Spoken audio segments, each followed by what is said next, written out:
Hello all, எல்லோரும் எப்படி இருக்கீங்க? இன்றைக்கி நம்ம பார்க்க போகிற டாபிக் ஸ்போக்கன் இங்கிலீஷ்க்கு ரொம்ப ரொம்ப முக்கியமான ஒரு டாபிக். அதாவது அது ஜெரண்ட் அப்படின்னு சொல்லுவாங்க. Verb plus ING. இது புதுசாக இருக்கும் உங்களுக்கு. இருந்தாலும் இது ரொம்ப முக்கியம் ஸ்போக்கன் இங்கிலீஷ்க்கு. அடுத்த டாபிக் இன்றைக்கி நம்ம என்ன பார்க்க போகிறோன்னா கன்ஜங்ஷன்ஸில் 2 பார்க்க போகிறோம். இஃப் ஒன்று, ஸோ தட் இன்னொன்று. இன்றைக்கி நம்ம WH கொஸ்டின்ஸில் பாக்கி இருக்கிறத பார்க்க போகிறது இல்லை. ஏன்னா வெறும் கொஸ்டின்ஸாக ஃபார்ம் பண்ணிட்டு வரும்போது உங்களுக்கும் போர் அடித்த மாதிரி இருக்கும். சில பேருக்கு குழப்பங்கள் வர வாய்ப்பு இருக்குது. அதனால் இன்றைக்கி ஒரு சேஞ்ச்க்கு இந்த டாபிக் பாக்கி இருக்கிற WHல நமக்கு ஹூம் ஒன்று பாக்கி இருக்குது, அடுத்து ஹவு, இது 2 தான் நமக்கு பாக்கி இருக்குது. இதை நம்ம அடுத்த செஷனில் பார்ப்போம். அது மட்டும் இல்லாமல் இத்தனையும் நம்ம WH கொஸ்டின்ஸ் எப்படி பார்த்துருக்கோன்னா வெறும் present tense, past tense, future டென்ஸில் தான் பார்த்துருக்கோம். இனிமேல் கண்டினியூஸ் டென்ஸும் பர்ஃபெக்ட் டென்ஸ்லாம் எப்படி கொஸ்டின்ஸ் ஃபார்ம் பண்ணுறதுன்னு பார்க்கணும். அதே மாதிரி எஸ்ஆர் நோ கொஸ்டின்ஸ் எப்படி ஃபார்ம் பண்ணுறது அப்படின்றதையும் நம்ம பார்க்கணும். அது எல்லாமே நமக்கு பாக்கி இருக்குது. ஸோ ஒரே கொஸ்டின்ஸை அப்படியே வந்துட்டே இருந்ததுன்னா உங்களுக்கு போர் அடிக்கும். சில பேர் இது தேவையில்லை அப்படின்னு விடுற நிலமை கூட வந்துடும் அப்படி கண்டினியூஸாக பார்க்கும்போது. அதனால ஃபார் அ சேஞ்ச் இன்றைக்கி கொஞ்சம் ஈஸியான டாப்பிக்காக எடுத்துகிட்டு நாளைக்கு, அதாவது அடுத்த செஷனில் நம்ம WH கொஸ்டின் திருப்பி கண்டினியூ பண்ணிக்கலாம். ஓகேவா? புதுசாக பார்க்குற வியூவர்ஸ் யாராவது இருக்கீங்க அப்படின்னா இந்த வீடியோ பார்த்துட்டு சப்ஸ்கிரைப் பண்ணி டே 1லேருந்து பாருங்கள். ஸ்போக்கன் இங்கிலீஷ் கற்றுக்கணும்னு நினைக்கிறவங்க. அப்போ தான் உங்களுக்கு அடுத்தடுத்த வீடியோ பார்க்கும்போது புரியும். அதே மாதிரி நீங்கள் சப்ஸ்கிரைப் பண்ணும்போது பெல் ஐக்கான் கிளிக் பண்ணிக்கோங்க. அப்போ தான் ஒரு நாள் விட்டு ஒரு நாள் ஷார்ட்ஸ் வீடியோஸ் நம்ம அப்லோட் பண்ணும்போது உங்களுக்கு நோட்டிஃபிகேஷன் வரும். நீங்கள் அதை பார்த்து அதில் இருக்கிற வேர்ட்ஸ் எல்லாம் எழுதி வச்சுக்கிட்டிங்கன்னா பின்னாடி நமக்கு ப்ராக்டிஸ்க்கு ரொம்ப யூஸ்ஃபுல்லாக இருக்கும். நம்ம சப்ஸ்கிரைபர்ஸ் 80% யாருமே ஷார்ட்ஸ் வீடியோ பார்த்து நீங்கள் நோட் பண்ணுறதே கிடையாது. உங்களுக்கு நான் நிறைய தடவை சொல்லிட்டேன், அதில் இருக்கிறத நோட் பண்ணி வச்சுக்கோங்க, ரொம்ப யூஸ்ஃபுல்லாக இருக்கும்ன்ட்டு. என்ன காரணமோ தெரியல, நீங்கள் பார்க்குறதும் இல்லை. இது ஃபைனலாக ஒரு தடவை சொல்லிக்கிறேன், அது ரொம்ப யூஸ்ஃபுல்லாக இருக்கும். எடுத்து எழுதி வச்சுக்கோங்க. ஓகேவா? அடுத்து இன்றைக்கி செஷனுக்குள்ளே நம்ம போகலாம். ஓகேவா? ஹெட்டிங் பாருங்கள், ஜெரண்டுன்னு கொடுத்துருக்கோம். Verb plus ING. Verb plus ING உங்களுக்கு பழகி போன ஒரு விஷயம். ஏன்னா கண்டினியூஸ் டென்ஸ் எல்லாத்துலேயும் நீங்கள் அப்படி தான் படிச்சிருக்கீங்க. கோயிங், கம்மிங், ஈட்டிங் அப்படின்ட்டு வேர்ப் கூட ஐஎன்ஜி போட்டிருக்கோம். ஆனால் அந்த வேர்பு கூட ஐஎன்ஜி சேர்ந்த ஒரு சொல் நவுன் இருக்க இடத்துல, சப்ஜெக்ட் இருக்கிற இடத்துல வருது அப்படின்னு சொல்லும்போது அது ஜெரண்ட். இதுதான் உங்களுக்கு புதுசுன்னு நான் சொன்னேன். அதுக்கு இன்னொரு பேர் வேர்பல் நவுன் அப்படின்னு ஒரு பேரும் இதுக்கு இருக்குது. இப்போது எக்ஸாம்பிள் பாருங்கள், உங்களுக்கு புரியும். இப்போ நம்ம ரீட் அப்படின்ற ஒரு சொல்லை எடுத்துக்கலாம். ரீடுனா என்ன? வாசிக்கிறது. ஓகேவா? ரீடுக்கும் லேர்னுக்கும் ஸ்டடிக்கும் வித்தியாசம் இருக்குது. ரீடுனா பார்த்து வாசிக்கிறது. லேர்ன் அப்படின்னா ஒருத்தவங்க சொல்லி கொடுத்து கற்றுக்கிறது.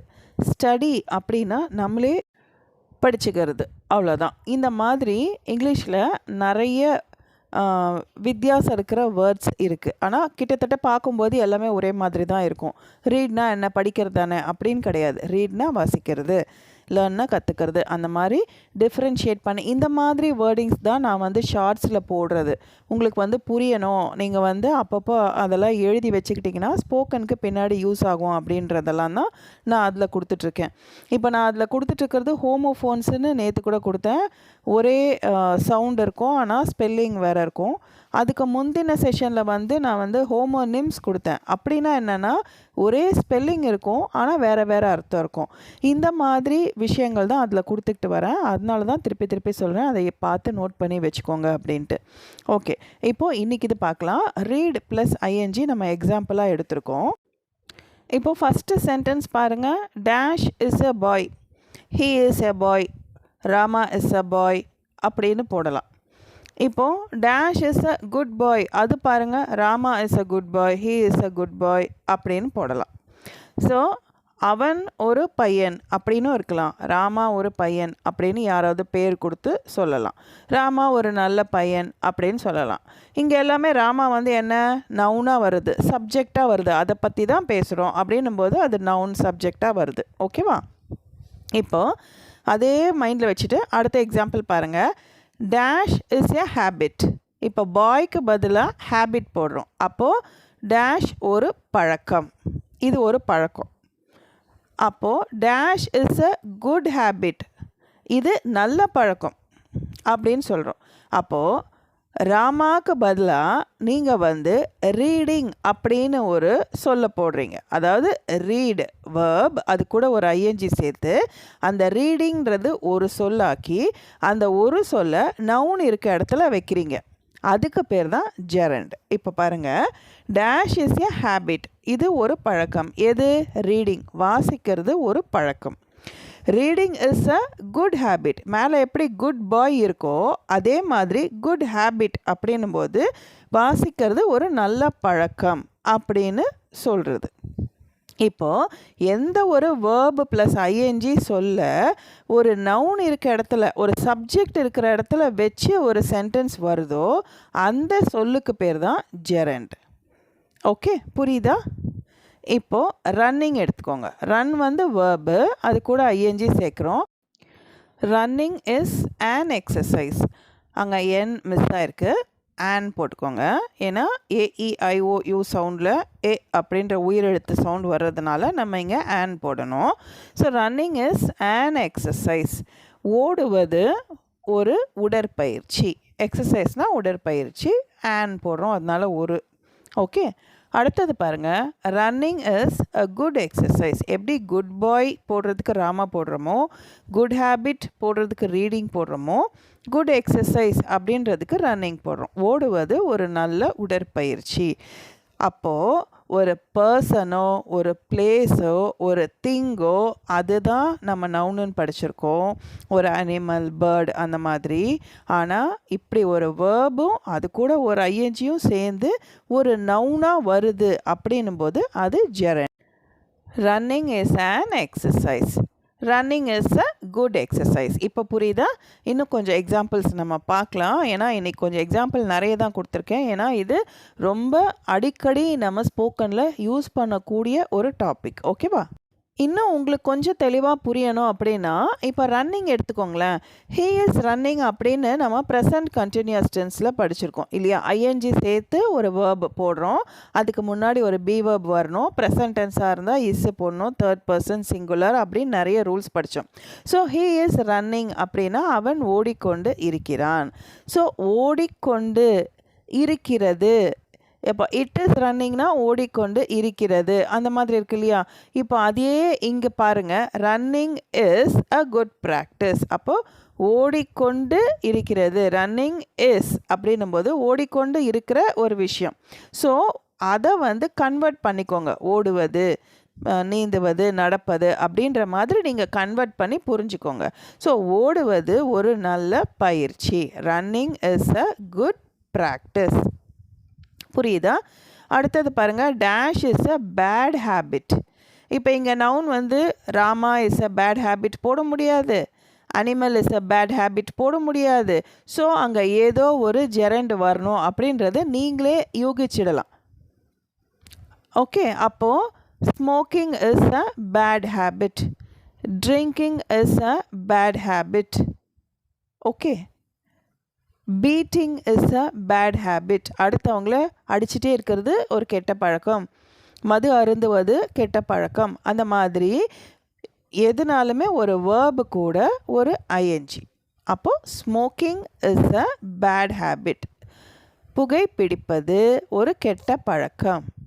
அடுத்து dash is a good exercise. Swimming is a good exercise. நீந்துவது ஒரு நல்ல உடற்பயிற்சி. Okay, dash is a good habit, reading is a good habit ஏற்கனவே பார்த்துட்டோம். க்ரையிங் இஸ் நாட் குட், அழுவது நல்லது அல்ல. இவ்வளோ நேரம் is a good practice, is a good exercise அப்படி பார்த்தோம், பேட் ஹேபிட் பார்த்தோம். டேஷ் இஸ் நாட் குட், இது நல்லதல்ல.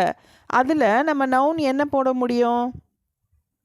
எது நல்லதல்ல? ராமா நல்லதல்ல, சீதா நல்லதல்ல, அவன் நல்லதல்ல, அப்படி வராது. அப்போ யோசிக்கணும். இப்போ இந்த இடத்துல வந்து நமக்கு அப்போ வேறு என்ன போட்டால் கரெக்டாக இருக்கும்? அப்போ அழுவது நல்லதல்ல, க்ரையிங் இஸ் நாட் குட்.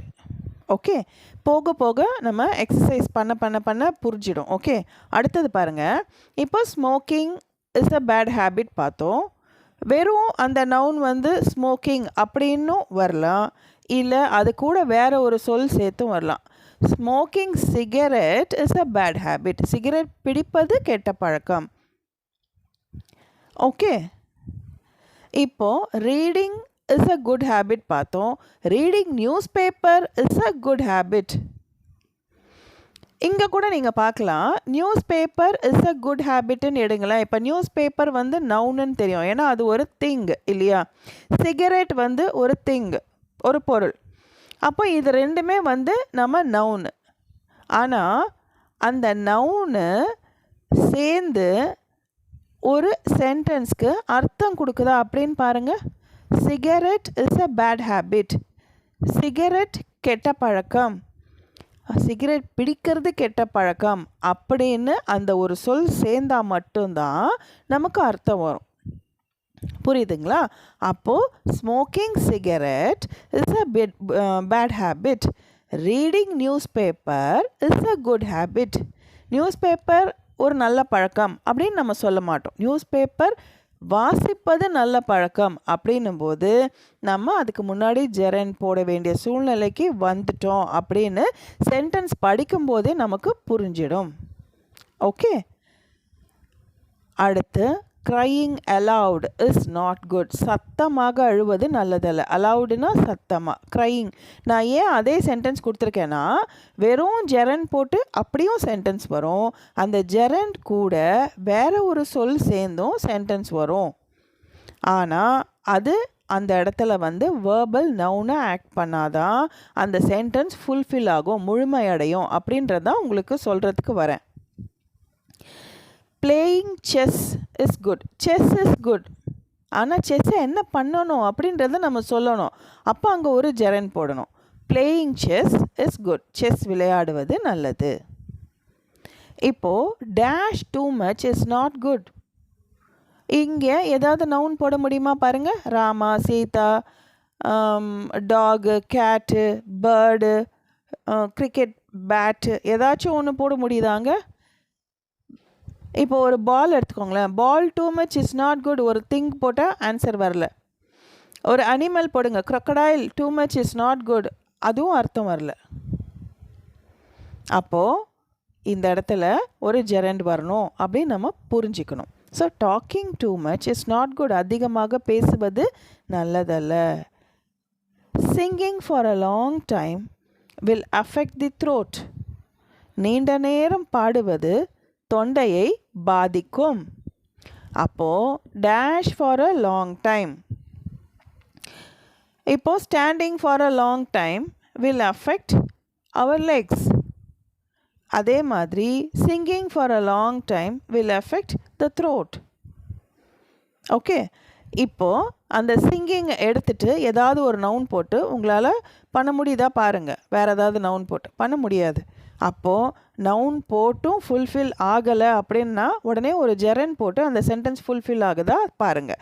அப்போது singing for a long time will affect the throat அப்படின்னு நீங்களே போக போக புரிய ஆரம்பிச்சிடுவீங்க. ஓகேவா? இப்போது இந்த மாதிரியும் பாருங்கள்.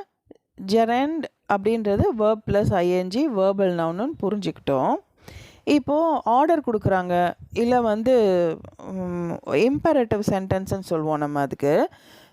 இப்போ வந்து ஒரு டீச்சர் இருக்காங்க, பசங்களை பார்த்து முதல்ல பேசுகிறத நிறுத்துங்க அப்படின்னு சொல்லுவாங்க. Stop talking. Okay, start studying, finish writing. இப்படி எல்லாமே இதுவே வந்து வேர்பாக தான் வரும். ஸ்டாப்னா நிறுத்து, நம்ம ஒரு செயலை செய்கிறோம், ஸோ அது வந்து நம்ம ஸ்டாப்புன்னு சொல்லிட்டோம். அப்போது இங்கே டாக்கிங் தான் என்னவாகுது, நவுன் ஆகிறது. பேசுறது நிறுத்து. வெறும் நிறுத்து அப்படின்னா என்ன நிறுத்துன்றது சொல்லணும் இல்லையா? ஸோ அந்த மாதிரி சொல்லும்போது ஸ்டாப் டாக்கிங், பேசுவதை நிறுத்து, அது வந்து நவுனாக ஆக்ட் ஆகுது. ஓகே, ஸ்டார்ட் அப்படின்னு சொல்லிட்டு நீங்கள் இங்கே நவுன் வேறு ஏதாவது போடுங்க. Start crocodile, start school, start ball, அப்படி ஒரு பிளேஸோ திங்கோ ஏதோ ஒன்று போட்டு பாருங்கள், அர்த்தமே வராது. அப்போ கண்டிப்பாக நீங்கள் என்ன யோசிக்கணும், அப்போ இங்கே ஏதோ ஒரு ஜெரண்ட் வரணும்னு யோசிக்கணும். அப்போது ஸ்டார்ட் ஸ்டடிங், படிக்கிறத முதல்ல ஆரம்பி. ஃபினிஷ் ரைட்டிங், எக்ஸாம் எழுதிட்டே இருப்பாங்க, டீச்சர் வந்து சொல்லுவாங்க ஃபினிஷ் ரைட்டிங், முடிங்க சீக்கிரம் எழுதுறத முடிங்க. அப்போது ஃபினிஷ் ரைட்டிங். Avoid going. நாளைக்கு வந்து பொங்கல், அவங்கவுங்க ஊருக்கு போய்கிட்டு இருக்காங்க, நீயும் இவ்வளோ கூட்டத்தில் ஊருக்கு போகாத, நாளைக்கு போகிறத தவிர்த்துடு அப்படின்னு சொல்கிறோம் இல்லையா. Avoid going tomorrow. நீ அடுத்த வாரம் ஊருக்கு போ. அப்போது அவாய்ட்னா தவிர்க்கிறது, கோயிங் போகிறத தவிர்த்துடு. கீப் கம்மிங், வீட்டுக்கு வந்துட்டே இருங்க, ஆஃபன் அடிக்கடி வாங்க வீட்டுக்கு அப்படின்னு சொல்லும்போது keep coming. Okay. Complete doing, செய்கிறத முதல்ல முடிங்க, செஞ்சிட்ருக்கீங்களா அந்த வேலையை முதல்ல முடிங்க. Complete doing the work. Keep practising, பயிற்சி செய்து கொண்டே இரு. ஸ்போக்கன் இங்கிலீஷ் கிளாஸ் அட்டென்ட் பண்ணுறீங்க, ப்ராக்டிஸ் பண்ணிகிட்டே இருங்க. Keep practising.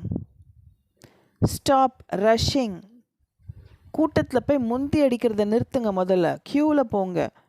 வெள்ள நிவாரணம் கொடுக்கும்போது எல்லாரும் எப்படி போனாங்க, எல்லாரும் முந்திட்டு போய் நமக்கு முதல்ல டோக்கன் கிடைக்கணும், அது கிடையவே கிடையாது. ஸ்டாப் ரஷ்ஷிங், ஒன் பை ஒன்னாக வாங்க, உங்கள் பேர் லிஸ்ட்டில் இருந்தால் தான் நாங்கள் கேஷ் கொடுப்போம் அப்படின்ற மாதிரி சொன்னாங்க இல்லையா. அந்த டைமில் நம்ம யூஸ் பண்ண வேண்டியது ஸ்டாப் ரஷ்ஷிங், முந்திக்கிட்டு போகாதீங்க. ஸ்டாப் ஃபைட்டிங், ஒருத்தர் சண்டை போட்டுக்கிறாங்க, ஸ்டாப் ஃபைட்டிங். பசங்க காலேஜில் சண்டை போடுறாங்க, ப்ரொஃபஸர் வராங்க, அப்போ என்ன சொல்லுவாங்க, ஸ்டாப் ஃபைட்டிங், சண்டை போடுறதை நிறுத்துங்க. இந்த இடத்துல எல்லாமே நீங்கள் வந்து ஜெரண்ட் தான் யூஸ் பண்ணுறோம் அப்படின்றத இப்போ உங்களால் புரிஞ்சிக்க முடியும். அவாய்ட் ட்ரிங்கிங், குடிப்பதை தவிர்.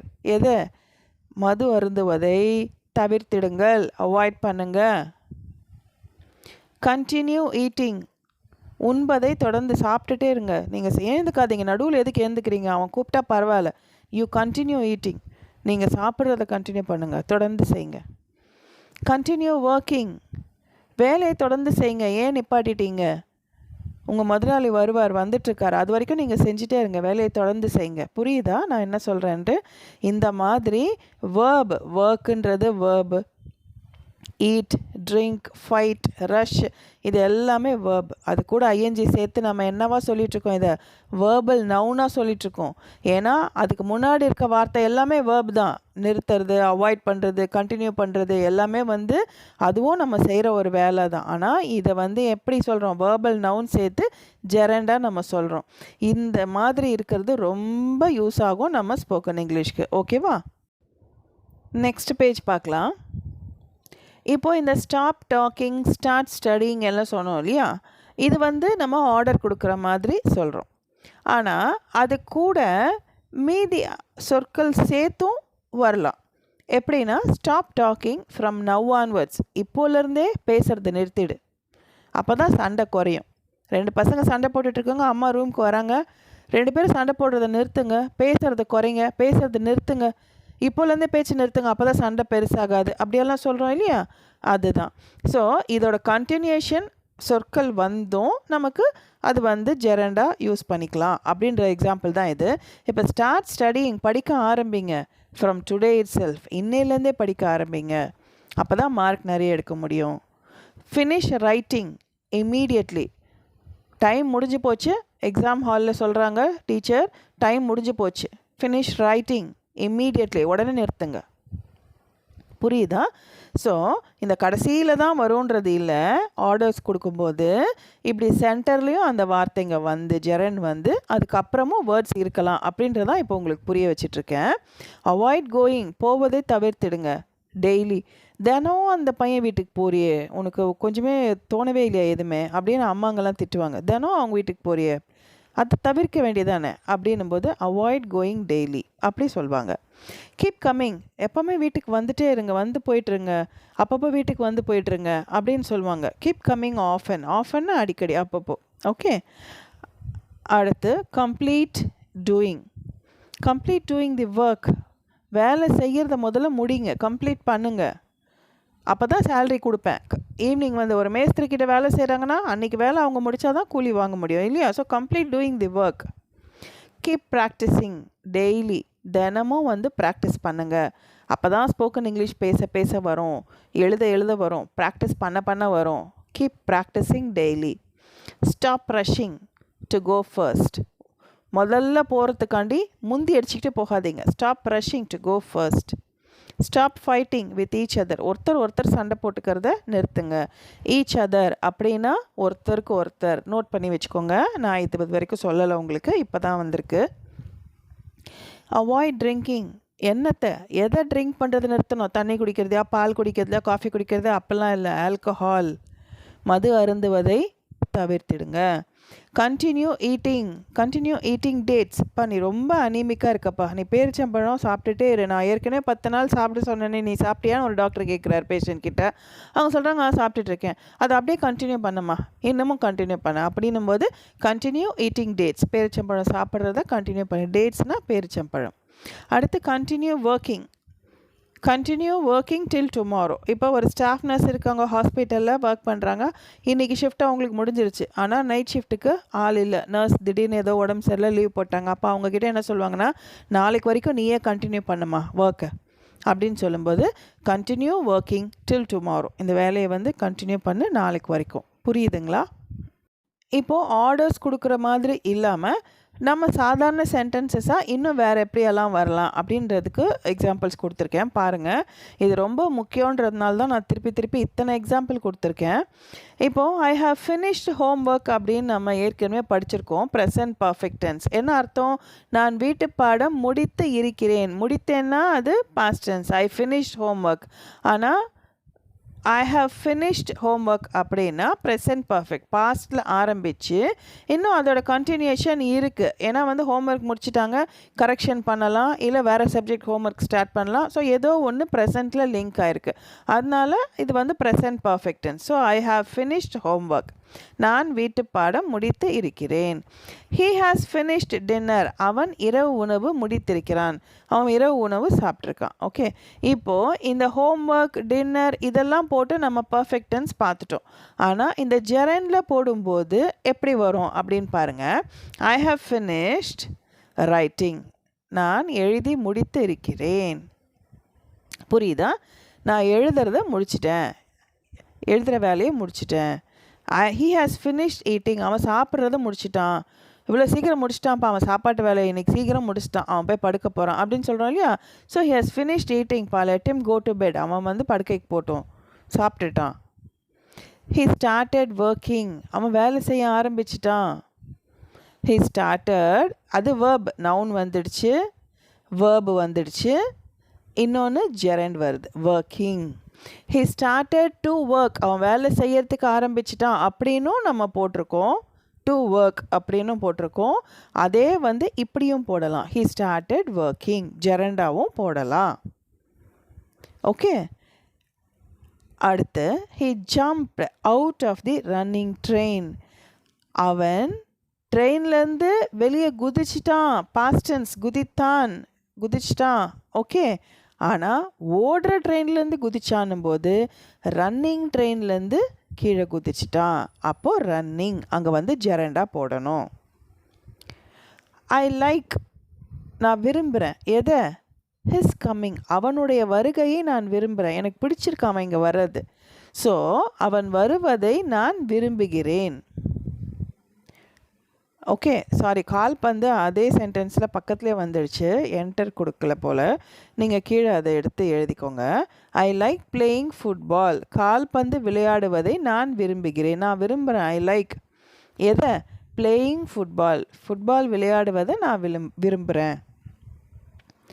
I like to play football. நான் ஃபுட்பால் விளையாடுறதுக்கு விரும்புகிறேன். அதுவும் கரெக்டு. ஆனால் ஜெரண்டாக யூஸ் பண்ணும்போது இப்படி யூஸ் பண்ணுங்கள் அப்படின்றதான் சொல்கிறோம். இப்போது ஐ லைக் ஹிஸ் கம்மிங்கை வந்து நீங்கள் டு கம் போட முடியாது.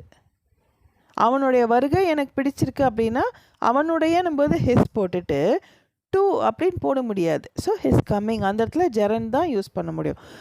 ரன்னிங் ட்ரெயின், ஓடிக்கொண்டு இருக்கிற ட்ரெயின்னா என்ன பண்ணோம்? ரன்னிங் தான் போட்டாகணும். அந்த இடத்துல ஜெரண்ட் யூஸ் பண்ணி தான் ஆகணும். Okay, she went to school. அவள் ஸ்கூலுக்கு போனா. எப்படி போனா?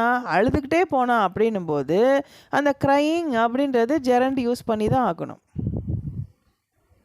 He came home. அவன் வீட்டுக்கு வந்தான். எப்படி வந்தான்? ஓடிட்டே வந்தான். என்னப்பா அவன் ஓடிட்டே வீட்டுக்கு வந்தான்ப்பா. So he came home running. புரியுதுங்களா? இத்தனை எக்ஸாம்பிள் கொடுத்துட்டே வரேன், அதனால தான் புரியணும் அப்படின்றதுக்காண்டி தான். Okay, He avoids traveling by train. He avoids traveling. அவன் வந்து பயணத்தை தவிர்க்கிறான். எதில்? ட்ரெயினில் போகிறது. ஸோ இந்த இடத்துல he noun இருக்குது, avoids இருக்குது. அப்போது gerund traveling by train.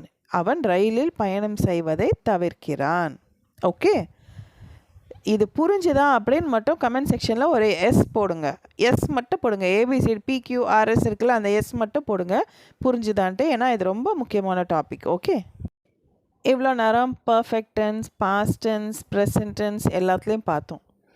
இப்போது ஜெரண்ட் வந்து ப்ரிப்போசிஷன் வந்ததுன்னா அது பக்கத்தில் ஜெரண்ட் வந்து எப்படி யூஸ் பண்ணுறது அப்படின்றத பாருங்கள். He will call me after coming to office. அவன் ஆஃபீஸ்க்கு வந்த பிறகு எனக்கு ஃபோன் பண்ணுவான், இல்லை என்னை கூப்பிடுவான். He will call me after coming to office. இதை வந்து இப்படியும் எழுதிக்கலாம். He will call me after he comes to office அப்படின்னு எழுதிக்கலாம். இந்த கன்ஜங்ஷன் எப்படி சென்டென்ஸ் ஃபார்ம் பண்ணணும் அப்படின்றது எல்லாமே நான் சொல்லித்தரேன்னு சொல்லியிருக்கேன். இப்போ ஆஃப்டர், ஃபார், வித்தவுட் இதெல்லாமே இங்கே இருக்கிற ப்ரிப்போசிஷன்ஸ். இதை நம்ம ப்ரிப்போசிஷன்ஸ்க்கு அடுத்த சொல் ஜெரண்டாக வரும்போது எப்படி யூஸ் பண்ணலான்றதான் இங்கே நம்ம பார்த்துட்ருக்கோம். நீங்கள் வந்து ஜெரண்டாக இல்லாமல் after he comes to office அப்படின்னும் போட்டுக்கலாம். இருந்தாலும் ஜெரண்ட் யூஸ் பண்ணும்போது எப்படி பண்ணணுன்றதுக்கும் இந்த எக்ஸாம்பிள் பார்த்துக்கோங்க. He will call me. He வந்து நவுனு, வில் இனிமேல் தான் நடக்க போகுது. என்ன பண்ண போகிறான்? இனிமேல் கூப்பிட போகிறான், அழைக்க போகிறான். யாரை? என்ன? So he will call me எப்போ? After coming to office. ஆஃபீஸ்க்கு வந்த பிறகு. அந்த அப்போ கம்மிங் ஜெரண்ட் போடுறோம். She was punished. அவள் தண்டிக்கப்பட்டாள். ஏன்? For cheating the headmaster. தலைமை ஆசிரியரை ஏமாற்றியதற்காக தண்டிக்கப்பட்டாள். அப்போது ஃபார் வந்து ப்ரிப்போசிஷன், சீட்டிங் ஏமாற்றியதற்காக past tense. Okay, the teacher looked at the student. எப்படி பார்த்தாங்க? இமைக்காமல் பார்த்தார். கண்ணை இமைக்காமல், without blinking her eyes. The teacher looked at the student without blinking. ஆசிரியர் மாணவனை கண்ணிமைக்காமல் பார்த்தார். ஸோ வித்தவுட் வந்து ப்ரிப்போசிஷன். அது பக்கத்தில் என்ன வருது? ஜெரண்ட் வருது. So I went to see him. நான் அவனை பார்க்க சென்றேன். ஐ வென்ட், நான் சென்றேன். எதுக்கு? டு see, பார்க்கறதுக்கு. யாரை? ஹிம், அவனை. So I went to see him. எப்போ? After getting money. கையில் காசு வந்ததுக்கப்புறம் தான் அவனை போய் பார்க்க போனேன். ஏன்னா அவன் உடம்பு முடியாமல் இருந்தால் பழம் வாங்கணும், அது இல்லாமல் ஏதாவது ஹார்லிக்ஸ் வாங்கணும், காசு தேவைப்பட்டுச்சு. அதனால காசு கையில் கிடைச்சதுக்கப்புறம் நான் அவனை போய் பார்த்தேன். புரியுதுங்களா? பணம் கிடைத்த பிறகு நான் அவனை பார்க்க சென்றேன். ஹே ஷுட் டேக் மெடிசின். அவன் மெடிசின் சாப்பிடணும். எப்போவுமே மெடிசின் அப்படின்ற வார்த்தை வரும்போது டேக் மெடிசின் தான் போடுவோம், ஈட் மெடிசின் சொல்லக்கூடாது. ஓகேவா? அதே மாதிரி சினிமா பார்க்குறது, டிவி பார்க்குறது எல்லாத்துக்குமே வந்து வாட்ச் மூவி, வாட்ச் டெலிவிஷன் தான் சொல்லணும். சி மூவி, சி டெலிவிஷன் சொல்லக்கூடாது. ஏன்னா இப்போ நீங்கள் ஒரு லெவல் தாண்டிட்டீங்க. முதல்ல வந்து ப்ராக்டிஸ் கம்மியாக இருக்கும், அப்போ தான் ஸ்டார்ட் பண்ணியிருந்தீங்க படிக்கிறதுக்கு. அதனால சி டெலிவிஷன்லாம் நான் சொல்லிட்டு இருந்தேன். ஓகே, கரெக்டுன்னு சொல்லிட்டு இருந்தேன். இனிமேல்ட்டு இருந்து கொஞ்சம் கொஞ்சமாக இப்படியெல்லாம் மாற்றி கற்றுக்க பழகிக்கணும். ஓகேவா? இப்போது இந்த சென்டென்ஸில் பாருங்கள், அட்வைஸ் பண்ணுற மாதிரி இருக்குது, ஆனால் கண்டிப்பாக செய்யணுன்ற மாதிரி இருக்குது. அதனால வந்து ஷுட்டு போட்டிருக்கோம். He should take medicine. அவன் மெடிசன் சாப்பிடணும். எப்போ? Before eating breakfast. காலை உணவு சாப்பிடுவதற்கு முன். ஸோ சாப்பிட்றதுக்கு முன்னாடி. ஸோ பிஃபோர்ன்றது ப்ரிப்போசிஷன், அது பக்கத்தில் ஈட்டிங். இங்கே வந்து பிஃபோர் ஹீ ஈட்ஸ் பிரேக்ஃபாஸ்ட் அதுவும் போடலாம். He should take medicine before he eats breakfast அப்படி போடலாம். இருந்தாலும் ஜெரண்ட் யூஸ் பண்ணும்போது எப்படி பண்ணணுன்றதை கற்றுக்கணுன்றதுக்காண்டி இந்த மாதிரி சென்டென்ஸ் கொடுத்துருக்கேன். ஸோ ப்ரிப்போசிஷன் பக்கத்துலையும் ஜெரண்ட் யூஸ் பண்ணலாம் அப்படின்றதுக்கு தான் இந்த எக்ஸாம்பிள்ஸ். ஓகே, இப்போது ஜெரண்ட் ஓரளவு புரிஞ்சிருக்கோம் அப்படின்னு நினைக்கிறேன். இன்றைக்கி வந்து நம்ம ஜெரண்டோடு முடிச்சிடுறோம். இதுக்கப்புறம் வந்து 2 கன்ஜங்ஷன்ஸ் மட்டும்தான் பார்க்க போகிறோம். கன்ஜங்ஷன்ஸ்க்கு அப்புறம் ஒரு கான்வர்சேஷன் ப்ராக்டிஸ் பண்ண போகிறோம். அடுத்து ஒரு கான்வர்சேஷன் வந்து உங்களுக்கு ஹோம்ஒர்க் ப்ராக்டிஸ்க்கு. ஸோ ஜெரண்ட் அப்படின்றது தனியாக நான் வந்து ஹோம்ஒர்க் கொடுக்கல. கான்வர்சேஷன் இனிமேல் ஸ்டார்ட் பண்ணும்போது அதில் எல்லாமே கலந்து வர மாதிரி தான் இனிமேல் கொடுக்க போகிறேன். நம்ம இன்னும் எஸ்ஆர்நோ கொஸ்டின்ஸ் எப்படி ரெடி பண்ணுறதுன்றதையும் அடுத்த செஷனில் பார்ப்போம். அதுக்கப்புறமா அந்த WHலேயே வந்து கண்டினியூஸ் டென்ஸ் எல்லாம் வரும்போது எப்படி கொஸ்டின் ஃபார்ம் பண்ணுறதுன்றதை பார்த்துருவோம். அது எல்லாமே முடிச்சிட்டா உங்களுக்கு கான்வர்சேஷனுக்கு இன்னும் ஈஸியாக இருக்கும். கொஸ்டினும் நீங்கள் கேட்க முடியும், ஆன்சரும் நீங்கள் சொல்ல முடியும். அதுக்கப்புறம் தான் பெரிய topic direct speech indirect speech பார்க்க போகிறோம். ஸோ அது முடிச்சிட்டோன்னா ஓரளவுக்கு நீங்கள் கொஞ்சம் தெளிவாயிடுவீங்க. அதுக்கப்புறம் சின்ன சின்ன விஷயங்கள் தான் நிறைய கற்றுக்க வேண்டியது இருக்கும். மேஜராக இருக்க வேண்டியது எல்லாமே நம்ம பேசுகிறதுக்கு தேவையானது ஓரளவுக்கு நம்ம கம்ப்ளீட் பண்ணிடுவோம். அதாவது உங்களால் மேனேஜ் பண்ண முடியும். ஓகேவா? அதுக்கு அடுத்து டைரக்ட் முடித்ததுக்கு அப்புறமா சின்ன சின்ன டாபிக்ஸ் எல்லாமே என்னெல்லாம் கவர் பண்ணமோ அதெல்லாம் பண்ணிகிட்டே இருந்தோன்னா அதுக்கு நடுவில் டெய்லியே வந்து நம்ம கான்வர்சேஷன் ப்ராக்டிஸ் பண்ணிகிட்டே இருக்கும்போது உங்களுக்கு ஈஸியாக பழக்கம் வந்துடும். ஓகே, இப்போது இங்கே பாருங்கள், கன்ஜங்ஷன்ஸ் வந்து இன்றைக்கி இஃப் ஆக்சுவலாக வந்து இஃப் கிளாஸ் அப்படின்னு இதை சொல்லுவாங்க. இதில் வந்து 3 ரூல் வரும். நம்ம இன்றைக்கி ஃபஸ்ட்டு ரூல் மட்டும்தான் இதில் பார்க்க போகிறோம். இஃப்னா ஆல், இப்படி நடந்தால் இது நடக்கும், இப்படி ஆனால் இது நடக்கும் அப்படின்னு சொல்கிற அந்த ஆல் இது. இப்போது நம்ம அன்லெஸ் படித்தோம் ஒரு செஷனில், ஞாபகம் இருக்கா? அன்லெஸ்னால் இப்போ unless you study well you will not get good marks. நீ வந்து நல்லா படித்தால் ஒழிய உன்னால் நல்ல மார்க் வாங்க முடியாது அப்படின்னு வரும் அன்லெஸ் யூஸ் பண்ணும்போது. ஆனால் இஃப் யூஸ் பண்ணும்போது if you study well you will pass the exam. நீ நல்லா படித்தா நீ பரீட்சையில் தேர்ச்சி பெறுவ, நீ வந்து பாஸ் ஆகிடுவ. So if you study well, நீ நல்லா படித்தால் you will pass the exam. இனிமேல் தான் நடக்க போகுது. You will pass the exam, நீ பாஸ் ஆவ நல்ல மார்க் எடுத்து. ஓகே, கன்ஜங்ஷன் ஃபார்மேஷன் சென்டென்ஸ் வந்து நான் அப்புறமா சொல்லித்தரேன்னு சொல்லியிருக்கேன், அது பாக்கி இருக்குது, நம்ம பார்க்கலாம். அடுத்து இஃப் யூ டிரைவ் வெல், நீ நல்லா டிரைவ் பண்ணினா, நல்லா கார் ஓட்டினா யூ வில் ரீச் சேஃப்லி, நீ பத்திரமா போய் சேர்ந்துருவ. இனிமேல் தான் சேர போகிற, அதனால் வில் போடுறாங்க. Okay, if you drive well. First sentence வந்து நீங்கள் என்ன செஞ்சால் என்ன நடக்கணும் அப்படின்னு சொல்கிறோம் இல்லையா? என்ன செஞ்சால் என்ன நடக்கும். ஸோ என்ன செஞ்சா அப்படின்னு சொல்கிறது ப்ரெசன்ட் டென்ஸில் இருக்கணும். இப்படி செஞ்சால் இப்படி நடக்கும் அப்படின்றது ஃப்யூச்சர் டென்ஸில் இருக்கணும். இஃப் யூ ஹீட் ஐஸ், நீ ஒரு ஐஸ் கட்டி எடுத்து சூடேற்றினால் என்ன ஆகும்? இட் வில் மெல்ட், அது உருகிடும். இனிமேல் தான் அது நடக்க போகுது. ஸோ அதுக்கு நம்ம ப்ரெசன்ட் டென்ஸ் போடக்கூடாது, அதுக்கு ஃப்யூச்சர் டென்ஸ் போடுவோம். ஆனால் இப்போ ப்ரெசண்ட்டில் நம்ம என்ன பண்ணுறோம்? அதை உருக்குறோம். So if you heat ice, நீ பண்ணினா இது இப்படி ஆகிடும் அப்படின்னும்போது ஃபஸ்ட்டு ஒன் வந்து ப்ரெசன்ட் டென்ஸில் இருக்கணும், அதுக்கு அடுத்தது ஃப்யூச்சர் டென்ஸில் இருக்கணும். ஓகே, அடுத்து ஸோ தேட் அப்படின்னா அப்போ தான் அப்படின்னு சொல்கிறது. இதன் மூலம் இது நடந்துடும், இதன் வாயிலாக இது நடக்கும் அப்படின்னு சொல்கிறது.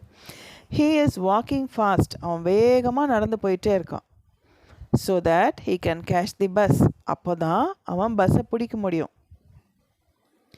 ஷீ ஓப்பன்ட் தி விண்டோஸ், முதல்ல இருக்கிறது present continuous. He is walking fast, அவன் நடந்து போயிட்டே இருக்கான் வேகமாக, அப்போ தான் அவனால் பஸ்ஸை பிடிக்க முடியும். He can catch the bus, can முடியும். அடுத்து ஷீ ஓப்பன்ட் தி விண்டோஸ், எல்லா ஜன்னலையும் அவள் திறந்துட்டா, opened past tense. So that she can get fresh air, தூய்மையான காற்று அவளுக்கு கிடைக்கும். ஷீ கேன் கெட், ஓகே, கிடைக்கும், கிடைக்க முடியும் அப்படின்னு நம்ம சொல்ல மாட்டோம், கேன் வந்தாலுமே கிடைக்கும். ஓகே, ஐ டேக் லீவ், நான் இன்னைக்கு லீவ் எடுத்திருக்கேன். So that I can watch the match, நான் அப்போ தான் மேட்ச் பார்க்க முடியும். ஸோ நான் விடுமுறை எடுக்கிறேன், I take leave present tense, ஏன்னா இன்றைக்கி தான் லீவ் எடுத்திருக்கேன். ஸோ தட் அப்போ தான் I can watch the match. Maximum so that அப்படின்னு வரும்போது கேன் யூஸ் பண்ணுவோம், தெரிஞ்சுக்கோங்க. இந்த சென்டென்ஸ் ஃபார்மேஷன் நம்ம இன்னொரு செஷனில் கன்ஜங்ஷன் எப்படி சென்டென்ஸ் ஃபார்ம் பண்ணுறதுன்னு நம்ம பார்ப்போம். ஓகே, இப்போது அடுத்து ஒரு சின்ன கான்வர்சேஷன். இன்றைக்கி வந்து ஃபஸ்ட்டு கான்வர்சேஷன், அதனால் வந்து சின்ன சின்ன சென்டென்ஸாக எடுத்திருக்கேன். சின்ன சின்ன வேர்ட்ஸ் போட்டாலே போதும் அப்படின்ற மாதிரி தான் எடுத்திருக்கேன். ப்ராக்டிஸ் பண்ணுவோம். அடுத்தது போக போக கொஞ்சம் கொஞ்சம் கஷ்டமான வார்த்தைகள். இன்னும் வந்து நீங்கள் கொஸ்டின்ஸ் வந்து நல்லா தரோவாயிட்டீங்க அப்படின்னா எஸ் ஆர் நோ அப்படின்னு பதில் சொல்கிற மாதிரி கொஸ்டின்ஸ் இருக்குது. நம்ம படித்த வாட், வேர், வென் அதில் வந்து கண்டினியூஸ் டென்ஸ் வர்ற மாதிரி கொஸ்டின்ஸ் இருக்குது. இப்போது why are you doing like this அப்படின்னு கேட்குறோன்னு வச்சுக்கோங்களேன். இந்த மாதிரி நீ ஏன் பண்ணிகிட்ருக்க அப்படின்னு கேட்கும்போது why are you doing like this அப்படின்னு கேட்போம். அப்போ வந்து கண்டினியூஸ் டென்ஸு வரணும் கொஸ்டினில். இந்த மாதிரி இருக்கிறதா இன்னும் நம்ம படிக்கல. அது நம்ம படித்ததுக்கப்புறம் கான்வர்சேஷன் இன்னும் கொஞ்சம் டஃப்பாக கொஸ்டின்ஸ் கொடுத்து நீங்கள் எப்படி ஃபார்ம் பண்ணுறீங்க அப்படின்றத ப்ராக்டிஸ் கொடுக்குறேன். ஓகேவா? இப்போ இந்த கான்வர்சேஷன் யாருக்கு நடுவில் அப்படின்னா, கடைக்கு போயிருக்காங்க ஒரு மேடம், பொருள் வாங்குறாங்க, சோப்பு வாங்க போயிருக்காங்க, அவ்வளோதான், சின்ன விஷயம். அப்போது வாடிக்கையாளர் கேட்குறாங்க, அதாவது கஸ்டமர், எனக்கு 2 சோப்பு வேணும் அப்படின்னு கேட்குறாங்க. அப்போது இங்கிலீஷில் எப்படி நம்ம சொல்வோம்? எனக்கு 2 சோப்பு வேணும்னா எனக்குன்னும் போது நம்ம மீ அப்படின்னு அர்த்தம் எனக்குன்னா. ஆனால் மீல சென்டென்ஸ் ஆரம்பிக்காது. ஓகேவா? அப்போது அந்த நேரம் நம்ம என்ன செய்யணும்னா ஐ வாண்ட். எனக்கு பிடிக்கும் அப்படின்னா ஐ லைக். நான் விரும்புகிறேன் அப்படின்னா ஐ லைக் போடுறோம் இல்லையா? அதே மாதிரி நம்ம எனக்கு பிடிக்கும் அப்படின்னு சொல்லும்போதும் என்ன போடுவோம்? ஐ லைக் தான் போடுவோம். அடுத்து ஐ வாண்ட் அப்படின்னா எனக்கு வேணும். என்ன வேணும்? சோப் வேணும். So I want soap. எத்தனை சோப் வேணும்? 2 soap. So I want 2 soaps. புரியுதா? இப்போ இங்கே எனக்குன்றதுனால மீ போட்டு சென்டென்ஸ் ஆரம்பிக்காமல் எனக்குன்னும் போது அது ஃபஸ்ட் பர்சனை குறிக்குது, அதனால நம்ம ஐ போடுறோம். இப்படி தான் சென்டென்ஸ் ஃபார்ம் பண்ணோம். அதனால தான் பொறுமையாக சொல்லிகிட்டே இருக்கேன். நீங்கள் இந்த உரையாடல் கான்வர்சேஷன் பண்ணும்போது தயவு செய்து ஒரு நோட்டு ஒரு பேனை கையில் வச்சுக்கோங்க.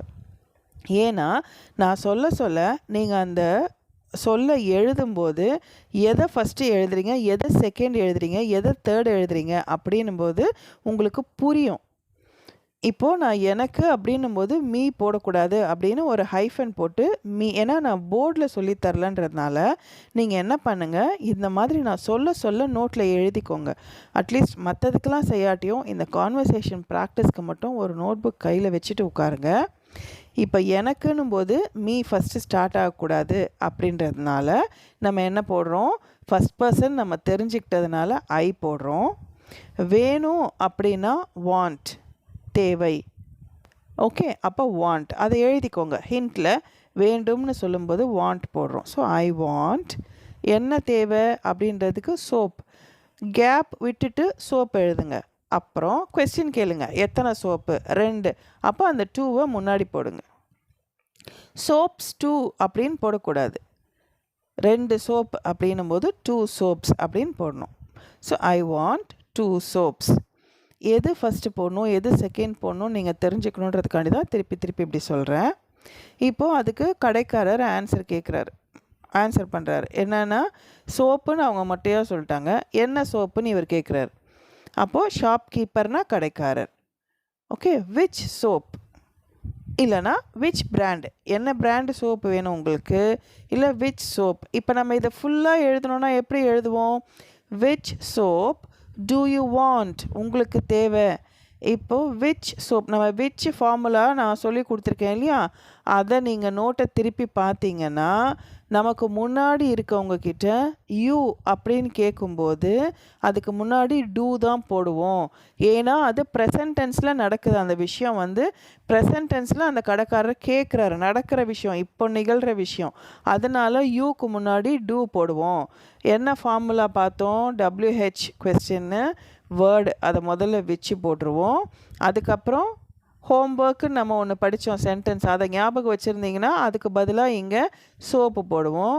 Which soap do you want. Okay, நம்ம அதை படிக்கும்போது எப்படி படித்தோம்?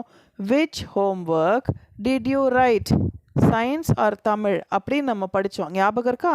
அந்த பேஜ் நீங்கள் திருப்பி பார்த்தீங்கன்னா இப்போ உங்களுக்கு புரியும். அதே மாதிரி இப்போ which soap do you want அப்படின்னு கேட்கலாம்.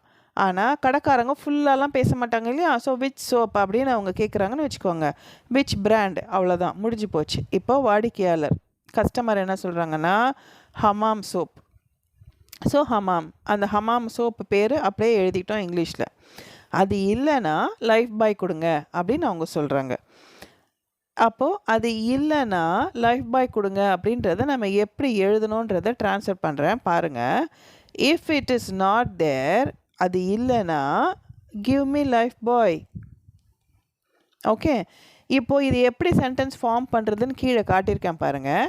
நம்ம இஃப்க்கு இப்போ தான் கொஞ்சம் நேரத்துக்கு முன்னாடி இதுக்கு முன்னாடி பேஜில் எக்ஸாம்பிள் படித்தோம். If you study well you will pass. இது வந்து உதாரணம் எக்ஸாம்பிளுக்கு. நீ வந்து நல்லா படித்தா பாஸ் ஆகிடுவ. அதை மைண்டில் மட்டும் வச்சுக்கோங்க. இப்போது இட் இஸ் தேர் அப்படின்னா இங்கே இருக்குன்னு அர்த்தம். இது இங்கே இருக்குது. Okay, it is not there அப்படின்னா இங்கே இல்லைன்னு அர்த்தம். ஸோ இஃப் யூஸ் பண்ணி பாருங்களேன் ஃபஸ்ட்டு சென்டென்ஸ்க்கு. If it is there give me. It is தேர்னா இருக்குன்னு அர்த்தம். இஃப் சேர்த்தா இருந்தால் அப்படின்னு அர்த்தம். இஃப் இட் இஸ் தேர் இருந்தால் கிவ் மீ. அது இருந்தால், ஹமாம் இருந்தால் கொடுங்க அப்படின்னு சொல்கிறது இது. இஃப் இட் இஸ் நாட் தேர், அந்த இட் இஸ் தேருக்கு நாட் மட்டும் சேர்த்துட்டோன்னா இட் இஸ் நாட் தேர்னா இல்லைன்னு அர்த்தம். அப்போது இங்கே இல்லைன்னா அந்த ஆள் வந்துடுச்சு. இல்லை என்றால் கிவ் மீ லைஃப் பாய். கிவ் மீ எல்லாம் நம்ம படிச்சிருக்கோம். நீங்கள் ஃபுல்லாக ஒரு தடவை ரிவிஷன் பண்ணுங்கள். நான் ஒரு நாள் டைம் கொடுத்துருந்தேன். நீங்கள் கண்டிப்பாக படிச்சிருந்தீங்கன்னா உங்களுக்கு தெரியும். கிவ் மீ லைஃப் பாய் கொடுங்க.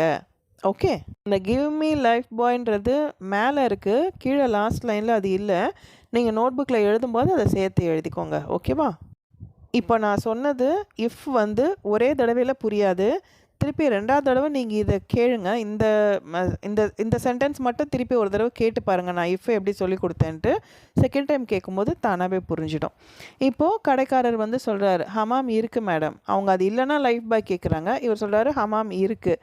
அப்போது Hamam is there madam. Hamam is there. Hamam இங்கே இருக்குது. புரியுதா? ஹமாம் போட்டோம். பி வேர்ப் இருக்குன்றது இருக்கிறது இருக்குது அப்படிக்கெல்லாம் எஸ் போடுவோம், இஸ் போடுவோம். இப்போ வந்து இது ப்ளூரல் கிடையாது. ஹமாம்ன்றது சிங்குலர், ஒரு சோப்பு. அதனால் ஹமாம் இஸ் எங்கே இங்கே இருக்குது தேர் மேடம். ஏன்னா இங்கேன்றது அங்கே கொடுக்க மாட்டாங்க. ஆனால் இங்கே ஹமாம் இஸ் ஏதாவது ஒன்று சொல்லணும் இல்லையா? நம்ம நவுனே இல்லைன்னா தேர் இஸ் போடுவோம். அதே மாதிரி ஹமாம் இஸ் தேர் அப்படி போட்டுட்டு மேடம் சொல்லணும். ஓகே, அடுத்து வாடிக்கையாளர். அவங்க கஸ்டமர் என்ன சொல்கிறாங்க? சரி 2 கொடுங்க. சரிக்கு ஓகே போட்டோம். Give me 2. முடிஞ்சு போச்சா? கடைக்காரர் கேட்குறார் வேறு என்ன மேடம் அப்படின்னா வேறு என்ன உங்களுக்கு தேவை அப்படின்றத வேறு என்ன மேடம்னு கேட்குறாரு. அப்போது ஷாப்கீப்பர் என்ன கேட்குறாரு இங்கிலீஷில்? வேறு என்ன அப்படின்றதுக்கு வாட் எல்ஸ் எழுதி வச்சுக்கோங்க. மீனிங்ஸில் நம்ம ஒரு 10 பேஜ் விட்டு வச்சுருக்கோம் இல்லையா நோட் புக்கில், அதில் வந்து வாட் எல்ஸ்னால் வேறு என்ன. இப்போது இனிமேல் கான்வர்சேஷனுக்கு நிறைய வேர்ட்ஸ் இந்த மாதிரி அப்பப்போ சொல்லிகிட்டே இருப்பேன். அதை அந்த பேஜில் எழுதி வச்சுக்கிட்டே வாங்க, சரியா? So what else madam. வாடிக்கையாளர் சொல்கிறார் லிஸ்ட்டு கொடுக்குறேன், டெலிவரி செய்துடுங்க சார் அப்படின்னு அந்த மேடம் சொல்கிறாங்க கஸ்டமர். அப்போது நல்லா பாருங்கள், லிஸ்ட்டு கொடுக்குறேன். இப்போது இங்கே வந்து நான் அப்படின்ற நவுனே இல்லை. இப்போ லிஸ்ட்டு கொடுக்குறேன் அப்படின்னா நீங்கள் இதை எப்படி சென்டென்ஸ் ஃபார்ம் பண்ணுவீங்க? லிஸ்ட்டு போட்டுட்டீங்க, கொடுக்குறேன் கிவ். லிஸ்ட்டு கிவ் அப்படின்னு ஒரு சென்டென்ஸ் வரவே வராது. அப்போது நவுனை நம்மளாவே தேடி போடணும். ஏன்னா வந்து நம்ம இது ஃபஸ்ட் பர்சனா செகண்ட் பர்சனான்னு நம்ம தெரிஞ்சுக்கிட்டு போடணும். கொடுக்குறேன் அப்படின்னும் போது ஃபஸ்ட் பர்சன் நம்ம என்னை பற்றி சொல்கிறது. ஸோ ஐ போட்டுட்டோம். ஒன்று ஐ கிவ் த லிஸ்ட் கொடுக்கலாம். கிவ் வந்து வேர்ப், நவுன் பக்கத்தில் அடுத்து வேர்ப் தான் வரும். அதனால் ஒன்று கொடுக்குறேன் அப்படின்னும் போது ப்ரெசன்ட் டென்ஸில் கிவ் போடலாம். I give the list. ஏன் த போடுறோம்? ஒரு விஷயத்தை குறிப்பிட்டு சொல்கிறோம், ஸ்பெசிஃபை பண்ணி இந்த லிஸ்ட்டு அப்படின்னு ஸ்பெசிஃபை பண்ணி அந்த லிஸ்ட்டை கொடுக்குறோம். அதனால் த போடுறோம். ஏற்கனவே நம்ம ஆர்டிகிள்ஸில் படிச்சிருக்கோம் ஏ அண்ட் த. தெரியாதவங்க அதை பார்த்துட்டு புரிஞ்சுக்கோங்க. ஐ கிவ் த லிஸ்ட் அப்படி போடலாம். இல்லைனா நான் லிஸ்ட்டு கொடுப்பேன், I will give the list. Delivery செய்துடுங்க சார். இப்போது இந்த மாதிரி ஒருத்தவங்கள்ட்ட நம்ம பேசும்போது ப்ளீஸ் போட்டு சொல்லணும், ரெக்வெஸ்ட் பண்ணி கேட்கணும். இந்த மாதிரி நீங்கள் கொடுத்துருங்க, டெலிவரி கொடுத்துருங்க, என்னால் வர முடியல அப்படின்னும் போது ஒரு கடைக்காரங்கள்ட்ட ப்ளீஸ் சார் கொஞ்சம் டெலிவரி பண்ணிவிடுங்க அப்படின்னு சொல்லுவோம் இல்லையா? அதனால் நீங்கள் அப்படின்றதும் இங்கே இல்லை பாருங்கள். டெலிவரி செய்திடுங்க அப்படின்னு மட்டும்தான் இருக்குது. அப்போது நம்மளே தான் புரிஞ்சுக்கணும். அது செகண்ட் பர்சன் கிட்ட நம்ம ஒரு விஷயத்த சொல்கிறோம், நமக்கு முன்னாடி இருக்கவங்க கிட்ட. அப்போ யூ போட்டு ப்ளீஸ் ரிக்வெஸ்ட் பண்ணி யூ ப்ளீஸ் டெலிவரி செய்திடுங்க அப்படின்னும்போது செய்யறது டூ, டெலிவர் அப்படின்றது டெலிவரி கொடுக்கறதுன்னு நினச்சிக்காதீங்க. ஏன்னா டெலிவரி அப்படின்னும் போது செய்திடுங்க ரெண்டும் சேர்ந்தே ஒரே சொல் தான் இங்கிலீஷில் டெலிவர். ஓகே, அப்போ டெலிவரி செய்திடுங்க சார் அப்படின்னா டெலிவர் பண்ணிடுங்கனாலும் நம்ம டெலிவர் மட்டும்தான் இங்கிலீஷில் எழுதுவோம். ஸோ யூ ப்ளீஸ் டெலிவர் எதை அதை இட் நம்மளே சேர்த்துக்கணும். You please deliver it's. புரியுதா? நீங்கள் அங்கே கொடுக்கவே இல்லை, இதை அப்படின்றதையும் கொடுக்கல, தயவு செய்து அப்படின்றதும் அவங்க கொடுக்கல. இப்போ டெலிவரி செய்திடுங்க சார் முடிச்சாச்சு. ஆனால் நம்ம சொல்லும்போது எப்படி சொல்லணும்? ப்ளீஸ் சார் கொஞ்சம் டெலிவரி பண்ணிவிடுங்க அப்படின்னு சொல்லும்போது செகண்ட் பர்சன் நம்மளே புரிஞ்சுக்கிட்டு யூ போடுறோம். ப்ளீஸ் ரிக்வெஸ்ட் பண்ணி கேட்குறதுக்கு போட்டுட்டோம். அதுக்கப்புறம் டெலிவர் வேர்ப், அதுதான் வேர்ப் டெலிவர். இட் போட்டாலும் போடலாம், இல்லை சார் போட்டாலும் போடலாம். Okay, you please deliver sir அப்படின்னும் போட்டுடலாம். இன்னும் அடுத்து கொஞ்சம் போகும்போது இன்னும் ஈஸியாக இருக்கும். ஓகே, நீங்கள் 6000 கட்டிடுங்க. இப்போ அவங்க லிஸ்ட்டு கொடுத்துட்டாங்க, இவர் பில் போட்டார், 6000 ரூபாய் ஆகுது. நீங்கள் 6000 கட்டிடுங்க, டெலிவரி கொடுத்துட்றோம் மேடம் அப்படின்னு அவர் சொல்கிறாரு. அப்போது நீங்கள் என்ன போடுறோம்? யூ போடுறோம். கட்டுறதுக்கு என்ன? பே, காசு பே பண்ணுறது எப்போவுமே என்னது? PAY, பே தான் போடணும். ஸோ நவுன் போட்டதுக்கப்புறம் வேர்பு போட்டுடுறோம். Pay 6000 rupees. முடிச்சிட்டோமா? Full stop. டெலிவரி செய்துடுறோம், இனிமேல் தான் செய்ய போகிறாங்க இல்லையா? அப்போது யார் செய்துடுறோம் அப்படின்னும் போது அது ஃபஸ்ட் பர்சன் தான் குறிக்குது, அதுவும் ப்ளூரல். அப்போது வி, ஏன்னா எல்லோரும் கட்டி சாமான்லாம் கட்டி அந்த மொத்தமாக ஒரு கூட்டமாக வேலை செஞ்சுட்டு தான் டெலிவரி பண்ண முடியும். ஸோ கடைக்காரர் என்ன சொன்னார்? I will deliver. அவர் போய் டெலிவரி பண்ண மாட்டார். ஸோ அதனால் வி வில் டெலிவர் அப்படின்னு மொத்தமாக சேர்த்து சொல்கிறார், கொடுத்துடுறோம். அப்போது வி வில் பிஓ போட்டோமா? ஏன்னா இனிமேலும் போது வில் போட்டுறோம் இல்லையா? அடுத்து டூ டெலிவரின்னு போடக்கூடாது. டெலிவரி செய்துடுறோம், டெலிவரி அப்படின்னா கொடுத்துட்றோம் அப்படின்னா டூஓ கிவ்வோ அதெல்லாம் சொல்லக்கூடாது. டெலிவர் ஒரே சொல் தான். டெலிவரி செய்யறதுக்கும் சரி, டெலிவரி கொடுக்கறதுக்கும் சரி, டெலிவரி பண்ணுறதுக்கும் சரி, எல்லாத்துக்குமே அந்த செய்யறது கொடுக்கறது பண்ணுறது எல்லாமே அங்கே மறைமுகம். டெலிவர் மட்டும்தான். அப்போது வி வில் டெலிவர் இட்டு போட்டாலும் போடலாம், இல்லை வி வில் டெலிவர் மேம் அப்படின்னு சொன்னாலும் முடிச்சிடலாம். Okay, we will deliver. வாடிக்கையாளர் நன்றி சொல்கிறாங்க, அதுக்கு தேங்க்யூ. இன்றைக்கி ரொம்ப சின்ன கான்வர்சேஷன் இது, நம்பர் 1 அப்படின்றதுனால ஃபஸ்ட்டு கான்வர்சேஷன். அடுத்து நம்ம இன்னும் எஸ்ஆர் நோ கொஸ்டின்ஸ் படிக்கலை, அதனால இந்த சின்ன சின்ன கான்வர்சேஷனோடு நிறுத்திட்டோம். நம்ம அந்த எஸ்ஆர் நோ கொஸ்டின்ஸும் நான் சொல்லி கொடுத்ததுக்கப்புறம், WH கொஸ்டின்ஸும் கண்டினியூஸில் சொல்லி கொடுத்ததுக்கப்புறம் நிறைய கொஸ்டின்ஸ்க்கு நீங்களே கேட்குற மாதிரி வரும், நிறைய ஆன்சர்ஸ் நீங்களே கேட்குற மாதிரி வரும். ஓகே, இப்போ இன்றைக்கி ஹோம்ஒர்க் ஒரு சின்ன கான்வர்சேஷன் இதே மாதிரி கொடுத்துருக்கேன், ட்ரை பண்ணுங்கள். நெக்ஸ்ட் செஷனில் பார்க்கலாம். Have a very great day. Thank you. Bye. Take care.